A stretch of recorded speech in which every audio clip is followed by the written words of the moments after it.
Hey everyone, welcome here. Today I want to talk about missing your family and kids after a breakup, separation, or divorce. I know that's something a lot of you go through. I've gotten a few requests to address this. I think this is something that can be overlooked, but is really important and consequential.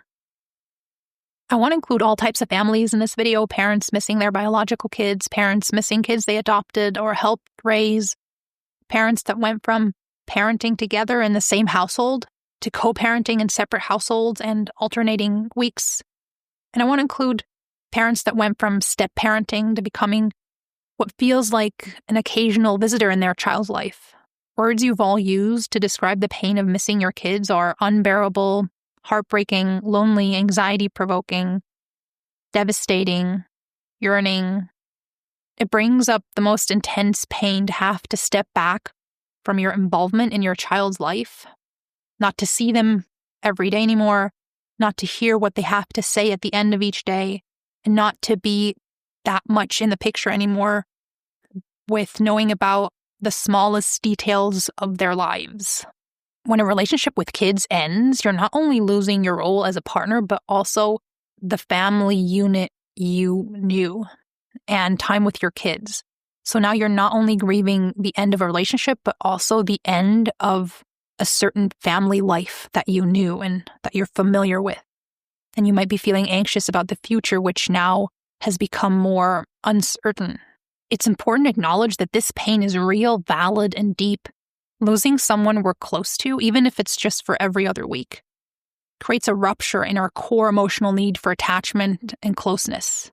Our brains are so wired for connection that if we lose someone we're close to, it sends our brain into survival mode.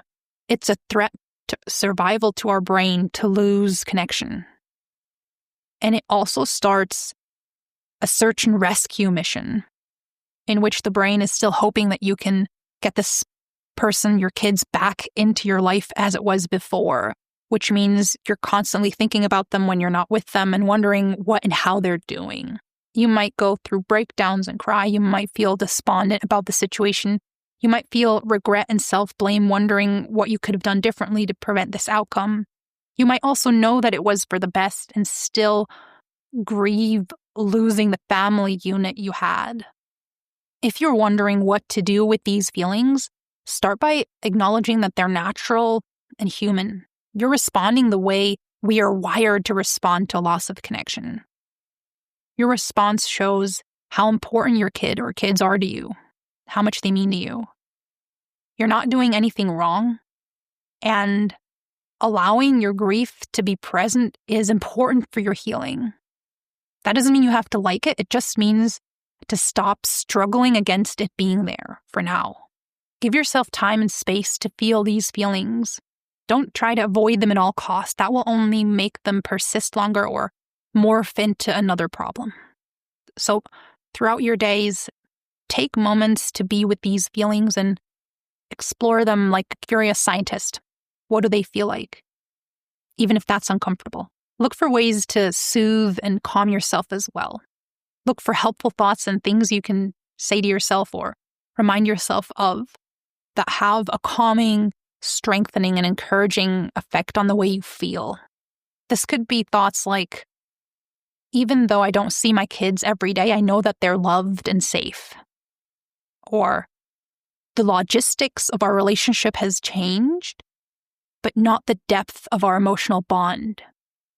The love that exists between us is as strong as ever. Even when we're apart, we carry each other's love with us.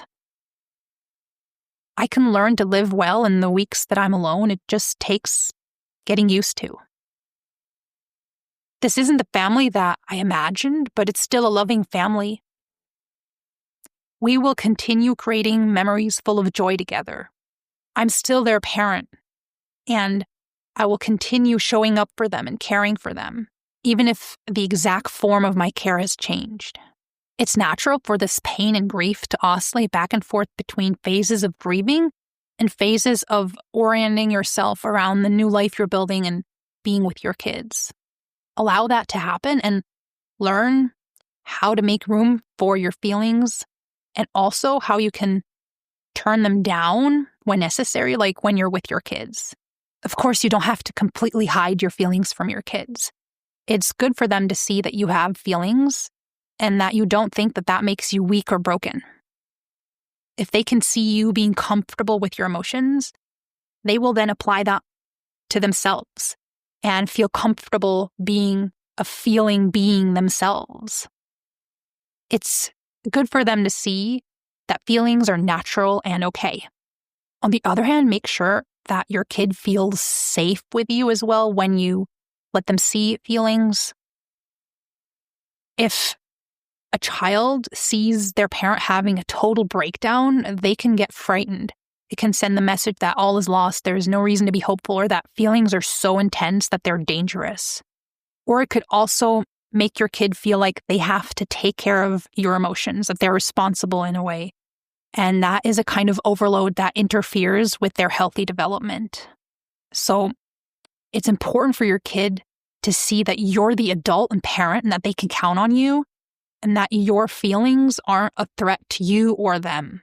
And of course, that only really works if you find a way to be fundamentally okay with the new situation and to feel safe in it. If you feel like all is lost, that will carry into how your kids will perceive the new family structure. So it's really important to find ways to be there for yourself and your own inner child so that you can then also be there for your kids. You can't pour from an empty cup. I think the situation you're in is one of the most challenging life can bring up, and it requires a lot of emotion skills from you now. Learning to accept without resigning, learning to grieve without despairing, learning to love in new circumstances. And it's natural that you will sometimes go through moments where you're at your wits and heart's end. It's natural that sometimes you will lose your balance and tap into anxiety, despair, or resignation. Ideally not in front of your kids, but these moments will come up. And these are also the moments in which you can really broaden your capacity for self-acceptance and self-compassion.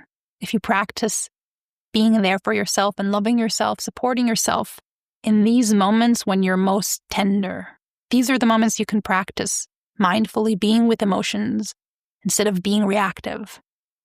These are the moments you can practice acceptance, to stop struggling against reality where you can't change it. And the more you practice, the more you will move through your grief, and you will notice that you can hold several emotions at once, and that alongside your grief, you can build a new life for yourself and your kids.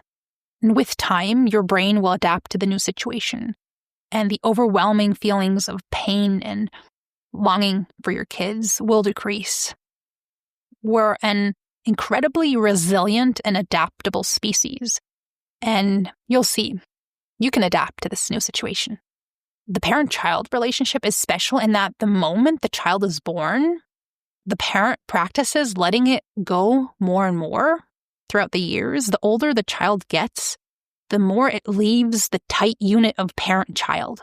And allowing that to happen can be hard, but it's also really rewarding because you can see your kid growing up and becoming more and more independent and shifting more and more into a life of their own. And maybe this is another way to see your situation right now. You're practicing a skill all parents need. Of course, it has come in a different form for your family, but you're practicing letting your kids be with their other parent and away from you, and for you to be okay on your own. I'll stop here. My best wishes are with you. Till next time, take care. And remember, it will get better with practice of emotion skills and time. You can get through this.